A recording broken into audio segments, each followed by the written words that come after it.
अगर तीसरा विश्व युद्ध शुरू हुआ तो उसकी शुरुआत शायद यहीं से होगी। मिडिल ईस्ट में 3 ताकतें आमने सामने खड़ी हैं, अमेरिका, इजराइल और ईरान। एक तरफ दुनिया की सबसे शक्तिशाली सेना और दूसरी तरफ एक ऐसा देश जो पीछे हटना नहीं जानता। लेकिन सवाल यह है, क्या यह सिर्फ एक और युद्ध है या यह दुनिया की किस्मत बदलने वाला टर्निंग पॉइंट? आज जो दुश्मनी हम देख रहे हैं उसकी शुरुआत आज से नहीं हुई। 1979 की ईरानी क्रांति के बाद ईरान और इजराइल दुश्मन बन गए। ईरान ने इजराइल को अपना सबसे बड़ा दुश्मन घोषित किया और इजराइल ने ईरान के परमाणु प्रोग्राम को दुनिया के लिए खतरा बताया। सालों तक ये लड़ाई छुपकर चलती रही, कभी साइबर हमले, कभी गुप्त ऑपरेशन, कभी प्रॉक्सी वॉर। 28 फरवरी 2026, एक ऐसा दिन जिसने पूरी दुनिया को हिला दिया। अमेरिका और इजराइल ने एक साथ ईरान पर बड़े पैमाने पर एयर स्ट्राइक शुरू कर दिए। सैकड़ों मिसाइलें,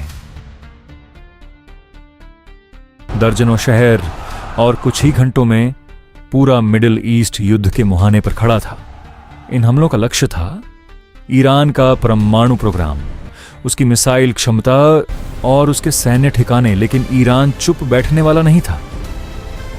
कुछ ही घंटों में ईरान ने दर्जनों बैलिस्टिक मिसाइलें इजराइल और अमेरिकी बेसों की तरफ दाग दी। पूरा आसमान मिसाइलों से भर गया, आयरन डोम सिस्टम एक्टिव हो गया और मिडिल ईस्ट में अलार्म बजने लगे।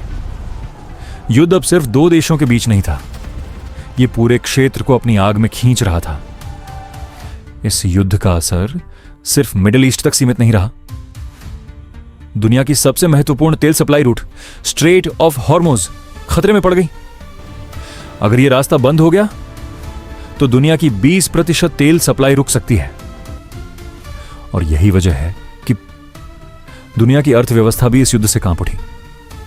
लेकिन इस युद्ध का सबसे खतरनाक हिस्सा दुनिया को दिखाई भी नहीं देता। यह लड़ाई अब साइबर स्पेस में भी चल रही है। हैकिंग, डिजिटल जासूसी और इंफॉर्मेशन वॉर, जहां एक क्लिक पूरे देश को अंधेरे में डाल सकता है। लेकिन इस कहानी का सबसे बड़ा सवाल अभी बाकी है। क्या यह युद्ध सिर्फ मिडिल ईस्ट तक सीमित रहेगा या फिर रूस, चीन और नाटो भी इसमें कूद पड़ेंगे?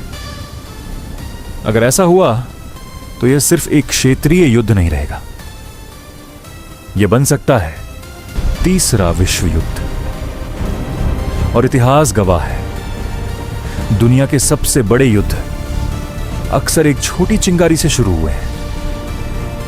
तो सवाल यह नहीं है कि युद्ध हो रहा है, सवाल यह है कि क्या दुनिया इसके लिए तैयार है?